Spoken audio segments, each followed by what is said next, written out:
Congressman Clyburn, how concerned are you that the debt ceiling will not be raised and we may actually have a real financial crisis on our hands? Well, I'm very concerned about that, Joe. Thank you all so much for having me this morning. You know, the full faith and credit of the United States cannot be put at peril. I think that Speaker Boehner said it very well when he said we've got to be adults about this. And I think the adult thing to do is for us to stop all of this debate over these social issues. Let's talk about the fiscal responsibility that ought to be laid out for the American people and how we can get our fiscal house in order. And I think we can have a very adult conversation about that. We can look at the Ryan proposals. We'll get a chance on Wednesday to see exactly what the president is outlining for us.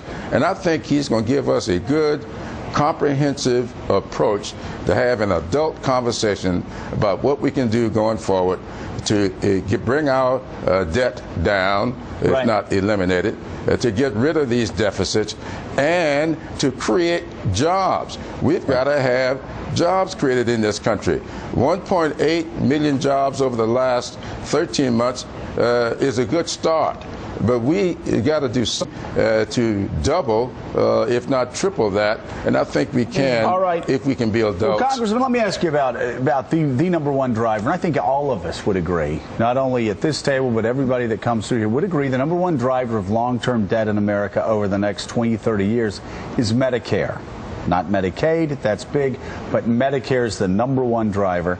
Paul Ryan wasn't afraid to take on Medicare and slow down the rate of growth. We think the president's going to do the same.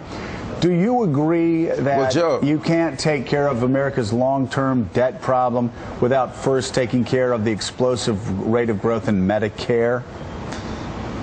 I absolutely agree with that, and that's why I worked so hard on the health care reform bill when we put a 14-year fix in there on Medicare. We did that, and we can do better than that.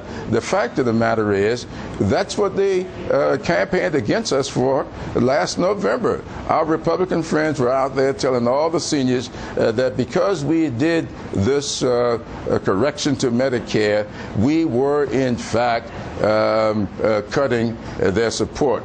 Now they are saying, well, we're against the cuts, we're against the fix. We would like to just eliminate the whole thing. We should not eliminate Medicare guarantee for seniors. We should be better than that.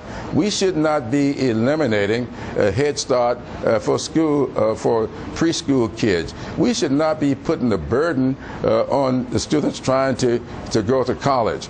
We ought to be getting rid of all of these subsidies to all companies when they really don't need it.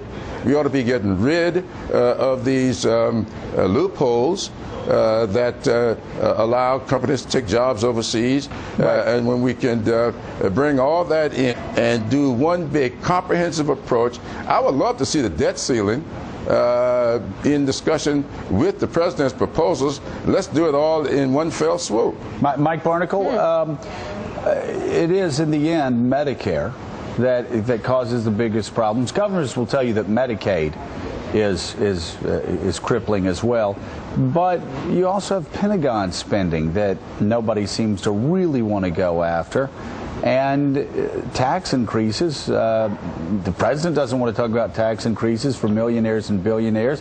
Certainly the Republicans don't. There are a lot of really unpopular things that nobody seems to want to talk about. Well, two things. I mean, the most powerful single lobby in the Congress, in this country, is AARP.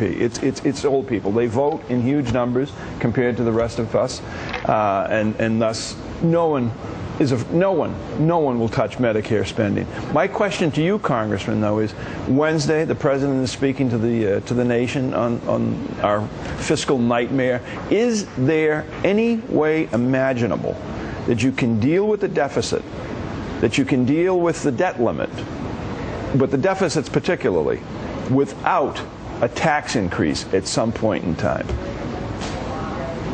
Well, You call it a tax increase. I call it closing loopholes. If you close these loopholes that exist, then you will have an increase in the taxes coming into our coffers. If you get rid of these unseemly all subsidies that is somewhere between 40 and 50 billion dollars, then I think you will have income coming, and a lot of people call that a tax increase. I don't call that a tax increase at all. I call that getting rid of a lot of corporate welfare that's in existence at the current time. And Congressman, wouldn't you, as a Democrat, like to see the President of the United States plant the flag on the tax increase, whatever you want to call it, however you want to phrase it, for people making $250,000 and more in this country, and saying we've got to go back, close that loophole, and they've got to pay more than their fair share of taxes than they've been paying? Wouldn't you like to see that happen? Well, I've been proposing that for a long time, and the president has been proposing that for a long time. But I want your listeners to remember, this will be an increase on income over $250,000 a year. That's a little different than, say, you're taxing people who make $250,000 a year. That's never been what we proposed. We're saying you make $250,000, fine. Make $251,000, you will pay a tax on that $1,000. The first $250,000 will not be affected by this. And I think if we begin to say this right, the way we are proposing it, I think the American people will be much more receptive to it. Because I've talked to a lot of people who got the wrong understanding of what that $250,000 exemption is all about. I completely agree with you. No doubt. That is for sure. You know what? I just got to tell you, people from South Carolina, they're just smarter than most people in America.